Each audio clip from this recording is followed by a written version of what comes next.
बिस्मिल्लाहिर्रहमानिर्रहीम, अस्सलाम वालेकुम। 9th क्लास कंप्यूटर साइंस के फर्स्ट लेक्चर के साथ मैं हूं आप लोगों का इंस्ट्रक्टर फ़खर हसनैन। तो हमारा फर्स्ट चैप्टर जो है वो प्रॉब्लम सॉल्विंग से रिलेटेड है। तो चलें स्टार्ट करते हैं। हमारे पास है फर्स्ट चैप्टर जो है वो प्रॉब्लम सॉल्विंग से रिलेटेड है। तो ये नई बुक के लिहाज से ये चैप्टर जो है 9th क्लास में रखा गया है। पहले ये चैप्टर जो था ये 10th क्लास के अंदर मौजूद था। तो सबसे पहले तो प्रॉब्लम सॉल्विंग को जानने से पहले ये पता होना चाहिए हमें कि प्रॉब्लम क्या है, प्रॉब्लम कैसे क्रिएट होता है और प्रॉब्लम सॉल्विंग क्या है। अगर हम प्रॉब्लम हमारे सामने आ जाता है तो हम प्रॉब्लम को किस किस तरीके से सॉल्व कर सकते हैं। अगर हम प्रॉब्लम को सॉल्व कर पाते हैं तो उससे हमें क्या बेनिफिट्स हैं। अगर हम प्रॉब्लम को सॉल्व नहीं कर पाते तो उससे क्या हमें नुकसानात हैं या हमारे पास क्या उसके मसाइल हमारे सामने आ सकते हैं। तो उसको जानने से पहले हमारे पास सबसे पहले तो ये पता होना चाहिए कि हमारे पास प्रॉब्लम क्या है। तो स्क्रीन के ऊपर प्रॉब्लम की और प्रॉब्लम सॉल्विंग की डेफिनेशन जो है वो मैंने यहाँ पे लिख दी है। ठीक है, problem is an obstacle, hurdle, difficulties और चैलेंजेस। ठीक है, तो हमारे पास जो है कोई भी हर्डल जो हमारे किसी काम के अंदर आ जाती है वो हमारे पास प्रॉब्लम कहलाती है। ये नॉर्मल प्रॉब्लम से रिलेटेड ही है, जैसे हमारे पास हमारी डेली लाइफ के अंदर काफ़ी ज़्यादा प्रॉब्लम्स आते हैं। ठीक है, आजकल हमारे पास एक इशू चल रहा है जो कि काफ़ी इन्फेक्ट किया है जिसने पूरी दुनिया को, जिस वजह से हमारे स्कूल्स भी बंद हैं और कॉलेजेस भी बंद हैं और मार्केट्स भी बंद हैं, जिसे कोविड-19 या कोरोना वायरस के नाम से जाना। तो ये एक दुनिया के लिए प्रॉब्लम है। इसी तरीके से कंप्यूटर की दुनिया के अंदर भी हमारे पास काफ़ी ज़्यादा प्रॉब्लम्स आ सकते हैं, किसी किस्म के भी प्रॉब्लम्स आ सकते हैं। उसके बाद हमारे पास है प्रॉब्लम सॉल्विंग क्या है। प्रॉब्लम सॉल्विंग एक स्किल है एक हमारे पास जो कि जिसके ज़रिए हम उस प्रॉब्लम का उसको फाइंड करते हैं और उसको बेस्ट सोल्यूशन देते हैं। मतलब उसको फाइंड करके उसका बेस्ट सोल्यूशन देना है। मतलब एक प्रॉब्लम है तो उसको सॉल्व करने के हज़ारों मेथड हो सकते हैं, हज़ारों तरीके हो सकते हैं, लेकिन उसका जो बेस्ट सोल्यूशन होगा, जो उनमें से बेस्ट होगा, वो हमने उसको बताना है, वो देना है। तो वो हमारी प्रॉब्लम सॉल्विंग कहलाती है।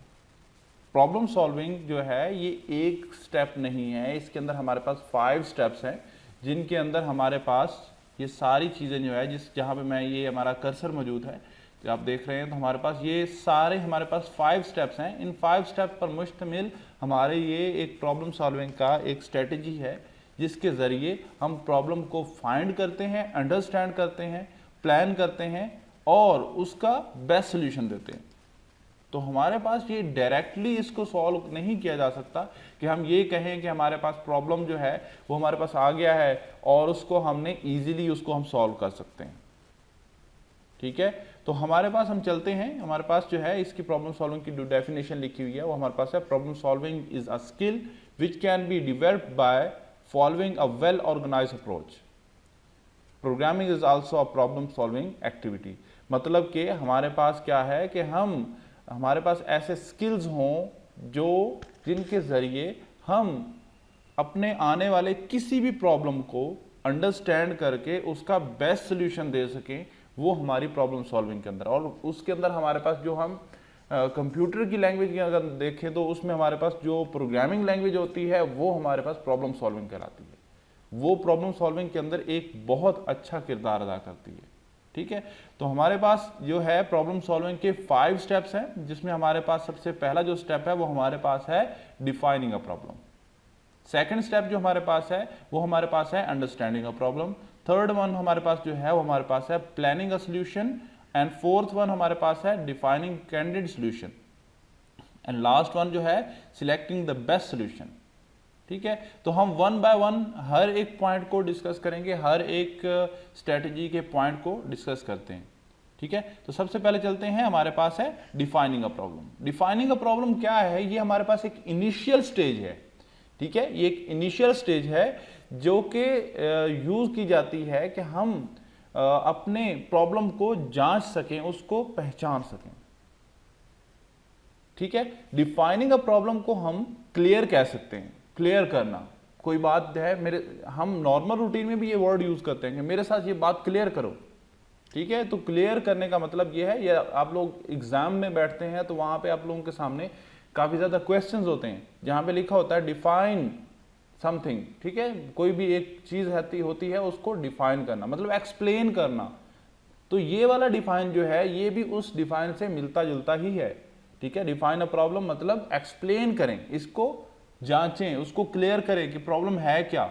जब तक प्रॉब्लम को हम आइडेंटिफाई नहीं करते, उसको डिफाइन नहीं करते, तब तक हम उसका बेस्ट सोल्यूशन नहीं दे सकते, ठीक है। अभी हमने थोड़ी देर पहले मैंने बताया कि जब अगर हम प्रॉब्लम को सही से जांच नहीं सकते तो उसके क्या फायदे हो सकते हैं और उसके क्या नुकसान। अगर हम उसको जांच सकते हैं देन हम उसका बेस्ट सोल्यूशन दे सकते हैं, अगर हम उसको जांच नहीं सकते तो हम उसका बेस्ट सोल्यूशन कभी नहीं दे सकते, ठीक है।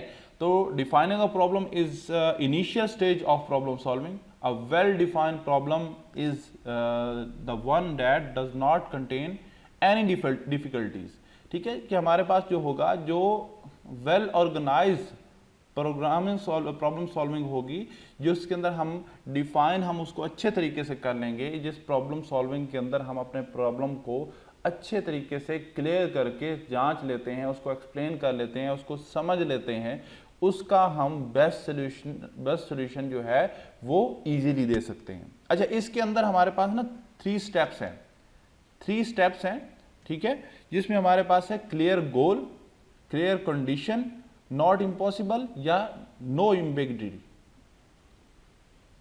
इम्बिगिनिटी, ठीक है। तो हमारे पास क्या है, क्लियर गोल क्या है, क्लियर गोल, ये तीनों चीजें जब तक हमें नहीं पता होंगी तब तक हम किसी भी प्रॉब्लम को डिफाइन नहीं कर सकते, ठीक है। क्लियर गोल क्या है कि हमने करना क्या है, हमारे पास है क्या, हमारा टारगेट क्या है, ठीक है। उसके बाद क्लियर कंडीशन के हमारे पास उसके अंदर कंडीशन कौन सी लागू हो रही है, कौन कौन से उसके ऊपर रिस्ट्रिक्शंस लगी हुई हैं, ठीक है। तो ये जरूरी नहीं है, ये हमारा जो प्रॉब्लम है ये कौन से बंदे जो हैं वो हमारे पास एक्सप्लेन करते हैं। प्रॉब्लम जो है वो हमारे पास हमारे मार्केटिंग के बंदे भी कर सकते हैं, हमारे एक डिपार्टमेंट के HR के बंदे भी कर सकता है, ठीक है, कि उसने जो प्रोजेक्ट लिया उसके अंदर क्या क्या प्रॉब्लम आ रहे हैं, या जिस बंदे से हमने प्रोजेक्ट ले लिया है उसको क्या क्या प्रॉब्लम्स आ रहे हैं, ठीक है। तो ये सारे, कोई भी प्रॉब्लम को डिफाइन कर सकता है। प्रॉब्लम को डिफाइन वो बंदा अच्छे से कर सकता है जिसको वो प्रॉब्लम क्रिएट हो रहा है, ठीक है, क्योंकि वो उस चीज को अच्छे से जानता है, ठीक है। नेक्स्ट हमारे पास है नॉट इम्पॉसिबल, ठीक है, या नो इम्बिग्निटी, ठीक है। इसको 2 वर्ड्स के अंदर हम लिख सकते हैं, नो इम्बिग्निटी ये अच्छा वर्ड है, नॉट इम्पॉसिबल भी आप लिख सकते हैं। तो हमारे पास क्या है कि नॉट इम्पॉसिबल, क्या उसका सोल्यूशन देना इम्पॉसिबल है। जैसे कि इसकी लाइव एग्जांपल आजकल के हालात से हम ले लेते हैं कि आजकल हमारे पास कोरोना वायरस की वजह से पूरी दुनिया जो है वो इन्फेक्टेड है, हर चीज बंद है। तो हमारे पास क्या है, हमने इस कोरोना वायरस की वैक्सीन बनानी है, ये हमारे पास क्लियर गोल है कि हम जब तक वैक्सीन नहीं बनाएंगे हम इसको डिस्ट्रॉय नहीं कर सकते, हम इससे बच नहीं सकते। तो ये हमारे पास एक क्लियर गोल हो गया कि ये एक प्रॉब्लम है, कोरोना वायरस एक प्रॉब्लम है, और देन हमारे पास क्या है, क्लियर गोल उसका क्या है कि उसकी वैक्सीन बनानी है। अब क्या है, क्लियर कंडीशन क्या है, अब कहा जाता है कि फॉर एग्जांपल आपने ये जो वैक्सीन बनानी है ये विद इन आपने 1 ईयर या 1 मंथ या 1 वीक के अंदर बनानी है। तो ये एक क्लियर कंडीशन हो गई कि इतने टाइम के अंदर आपने इसकी वैक्सीन तैयार करनी है, ठीक है। तो ये भी फॉलो हो गया, ये भी स्टेप फॉलो हो गया, ये भी ओके है। देन हमारे पास क्या है, नो इम्बिग्निटी या नॉट इम्पॉसिबल। तो हमारे पास क्या है, नो इम्बिग्निटी का मतलब क्या है हमारे पास के, क्या ये इम्पॉसिबल तो नहीं है, क्या इसकी वैक्सीन बन ही नहीं सकती, नहीं बन तो सकती है ना, कि ये तो हमारे पास क्या है कि हमारे ईमान का भी हिस्सा है कि कोई भी मर्ज ऐसी नहीं जो जिसका इलाज मुमकिन ना हो। तो हमारे पास क्या है कि उसकी वैक्सीन तो बन सकती है ना। तो हमारे पास क्या है कि ये इम्पॉसिबल नहीं है। या मैं आपको कहता हूं कि आपने अपने रूम से भाग के जाना है और अपने गेट तक जाना है और 30 सेकंड में आपने उसको हाथ लगा के वापस आना है।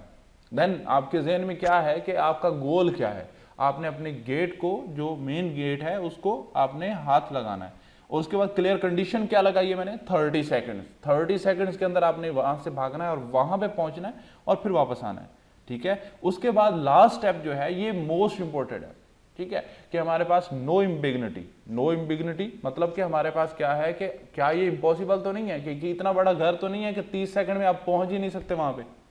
ठीक है, अगर नो इम्बिग्निटी या इन तीनों स्टेप्स में से कोई एक भी स्टेप मिसिंग हो जाए तो हम उसको डिफाइन नहीं कर सकते, उस प्रॉब्लम को डिफाइन नहीं कर सकते।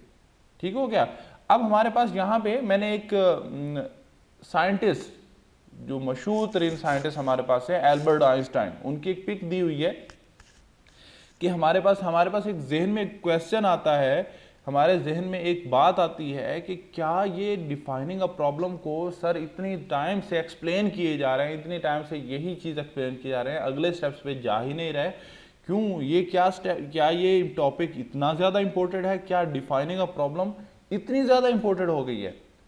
जी बिल्कुल, डिफाइनिंग अ प्रॉब्लम वाकई ही बहुत ज़्यादा इंपॉर्टेंट है। कैसे? एल्बर्ट आइंस्टाइन ने कहा था कि अगर दुनिया को कभी मेरी ज़रूरत पड़े और दुनिया खतरे में हो, जैसे आजकल भी खतरे में, दुनिया खतरे में हो और दुनिया तबाह होने के किनारे पे हो, और 1 घंटा हो मेरे पास, वन आवर हो मेरे पास कि उस टाइम के अंदर मैंने दुनिया को बचाना हो, तो मैं क्या करूंगा? मैं 59 मिनट्स तक प्रॉब्लम को डिफाइन करूंगा, उसको सही तरीके से समझूंगा और आखिरी 1 मिनट में क्या करूंगा? उस प्रॉब्लम का सलूशन दूंगा।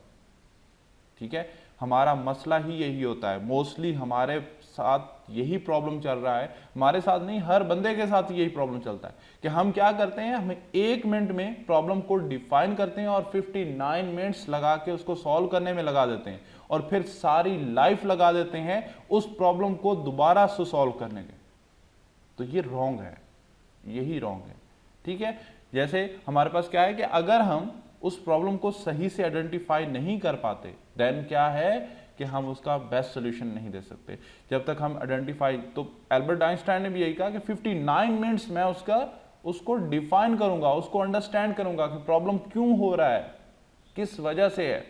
अभी आप देख रहे हैं कि हमारे हालात जो है, वर्ल्ड के हालात जो चल रहे हैं वो काफ़ी ख़राब चल रहे हैं कि हमारे पास क्या है कि हमारे पास वैक्सीन नहीं है, इस टाइम वैक्सीन नहीं है और जो केसेस हैं कोरोना के वो बढ़ते जा रहे हैं, लेकिन अभी तक वैक्सीन नहीं बनी। क्यों?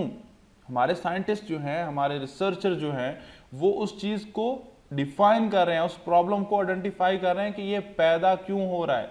अगर उसका पता ही नहीं चलेगा तो एक चीज़ से वो पैदा हो रहा है, 2 चीज़ों से हो रहा है या हज़ारों चीज़ों से वो पैदा हो रहा है कोरोना वायरस, तो अगर जब तक उसका क्लियर गोल जो है वो पता नहीं चलेगा, उस टाइम तक उसका सोल्यूशन देना जो है वो इम्पॉसिबल है। मतलब अगर सोल्यूशन दे भी दिया जाए तो वो उसका बेस्ट सोल्यूशन नहीं होगा।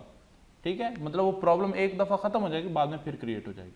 ठीक है, तो इसमें हमारे पास क्या है कि इसके अंदर हमारे पास 3 मोर स्टेप्स हैं, जिसमें हमारे पास 3 मोर स्ट्रेटजीज हैं जिनको हम यूज़ करते हैं। जिसमें हमारे पास क्या है, सबसे पहले हमारे पास है गेन बैकग्राउंड नॉलेज। तो ये बहुत ज़रूरी चीज़ है, गेन बैकग्राउंड नॉलेज कि हमारे पास क्या होता है कि हम जो पुरानी सिचुएशंस होती हैं, पहले वाली हमारे पास हालात चल रहे होते हैं, पहले वाले जो सिचुएशंस चल रही होती हैं उनको देखते हैं, उनको अंडरस्टैंड करते हैं कि उस टाइम में क्या ये ऐसा हुआ।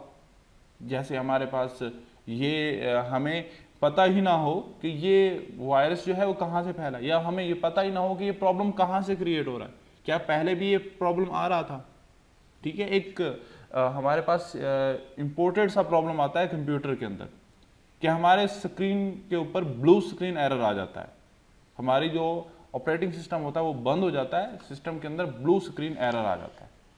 ठीक है, तो उस प्रॉब्लम को जांचने के लिए हमें देखना पड़ेगा कि क्या ये पहले भी कोई ब्लू स्क्रीन एरर हमारी स्क्रीन के ऊपर आता था।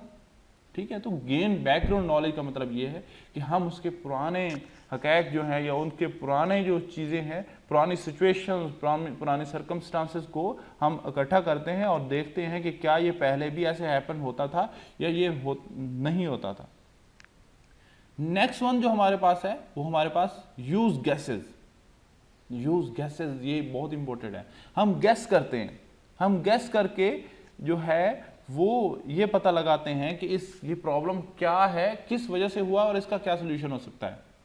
ठीक है, यूज गैस। नॉर्मल रूटीन में भी हम कहते हैं कि इसका गैस करो, ठीक है। ये जो चीज़ है ये आप लोग देखते हैं कि हमारे पास काफ़ी ज़्यादा क्रिकेट प्लेयर्स होते हैं, तो वो या काफ़ी ज़्यादा टीम्स हैं, तो जब वो खेल रहे होते हैं तो हम पहले ही गैस कर लेते हैं आज ये टीम जीतेगी, ठीक है, ये टीम हार जाएगी। उसकी वजह ये है, उसकी वजह उसके बिहाइंड कोई एक स्टोरी होती है। मतलब कि यूज गैस जो होता है वो हमारे पास क्या है, एक ऐसी स्ट्रैटेजी है, एक ऐसा टॉपिक है, एक ऐसी स्ट्रैटेजी हमारे पास मौजूद है जो कि पास्ट एक्सपीरियंस पर मुश्तमिल होता है। मतलब कि हम कहते हैं कि ये वाला प्लेयर लास्ट मैच में भी खेला था तो इस वजह से हम हार गए थे, इस बार फिर ये बंदा आया है तो इस बार फिर हम हारेंगे। तो पास्ट एक्सपीरियंस को देखते हुए हम गैस लगाते हैं, ठीक है। उसके बाद हमारे पास क्या है, थर्ड वन जो हमारे पास है ना, वो हमारे पास है ड्रॉ पिक्चर। तो ड्रॉ पिक्चर जो हमारे पास है वो प्रॉब्लम को समझने के लिए या प्रॉब्लम को सॉल्व करने के लिए हमारे पास हम पिक्चर्स की मदद लेते हैं। पिक्चर्स की मदद कैसे ले सकते हैं, इसकी एक सिंपल सी एग्जांपल ये है कि हमारे पास जो ट्रैफिक सिग्नल्स होते हैं वो हमारे पास एक पिक्चर की शक्ल में होते हैं। जैसे में हमारे पास साइंस लगे हुए हैं, लाइट्स लगी होती हैं, रेड, येलो एंड ग्रीन, ठीक है। तो अगर वहाँ पे स्टॉप, स्टार्ट, वेट इस तरह का कुछ लिख दिया जाए तो किसी को समझ आएगा और किसी को नहीं आएगा। लेकिन अगर इस तरह के साइन हम देखते हैं तो हमें पता चल जाता है, ईजिली पता चल जाता है, चाहे वो पढ़ा लिखा है चाहे वो अनपढ़ है, उस सब को पता चल जाता है कि हमारे पास क्या है। रेड का साइन जो है वो जाहिर कर रहा है कि हमने रुक जाना है, ग्रीन का जो है वो उससे क्या है, चल पड़ना है।